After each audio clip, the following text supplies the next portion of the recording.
Hello, my name is Richard Gill and welcome to this edition of Landmark Video News.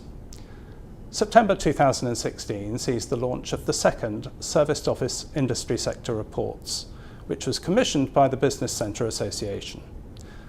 The first report was issued in October 2014 and provided the first comprehensive insight into the industry.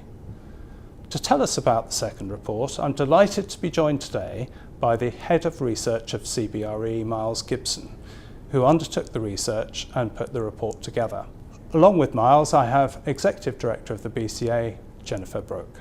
Can I ask you a little bit about the diversity of the sample itself, because flexible workspace, it now ranges from light industrial units over here to service, to managed, and even to co-working spaces. Can that really all be grouped together under one heading? Well, increasingly not, actually, and we found during doing this research for the BCA that it's become increasingly difficult to say that there is such a thing as a homogeneous serviced office or managed office sector. There are as many models as there are operators now. It is a sector where 1,000 flowers are blooming, and the reason for that is that operators are being very responsive indeed to the needs of their customer, and the customer is getting more demanding over time. They like what they see. There's really quite intensive competition in the sector now, and so the customer is king and is driving very, very rapid experimentation and flexibility in the kinds of offer that the customer can get.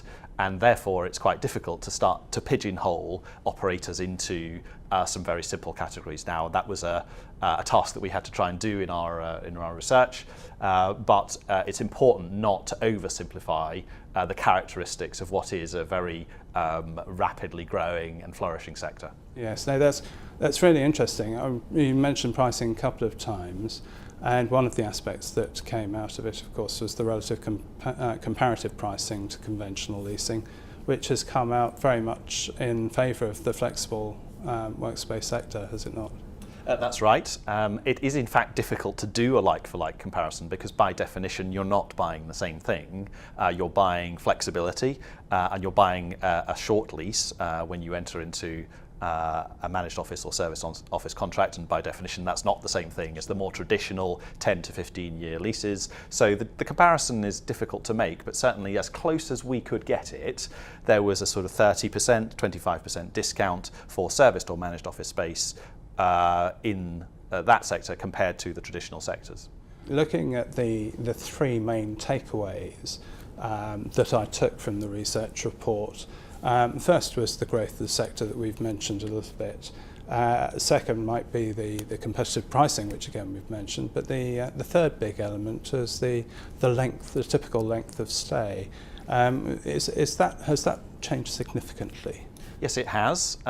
Customers are staying longer, and they're also growing and staying more as larger businesses than they were in 2013, and I suspect that trend incidentally will have continued since, that people arrive in a serviced or managed office space, they like what they see, they're not sure about their future just yet, and so they just decide to extend for a little longer, and they turn into semi-permanent residents. They may well be there for 2, 3, even 4 or 5 years before they make a choice they've decided they're big enough to move on to more traditional kinds of space. So yes, as you say, we found longer stays and larger businesses staying.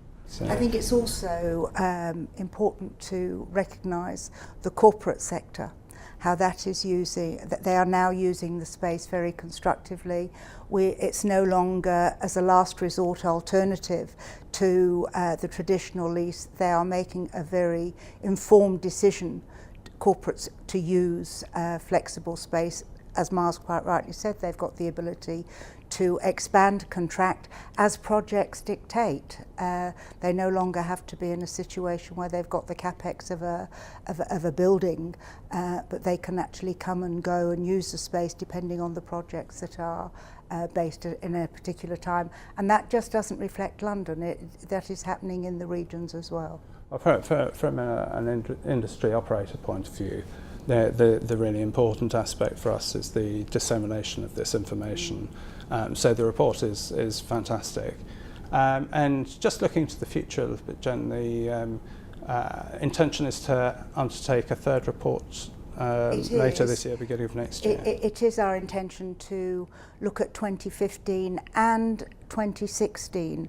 We are in conversations about combining 15 and 16. We're in a very different place in 2016 to what we were in the last 12 months, and I think it's important that we look at the changes, if in fact there are dynamic changes of occupiers within our sector post-referendum, and when certain things have been put in place by our government as to how corporates react and how small businesses react and their length of stay in flexible space. I think Miles would concur with that.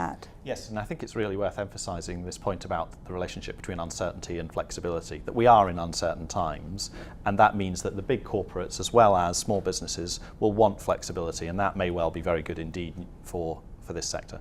Well, certainly for the moment, the sector's enjoying a boom time. Mm-hmm.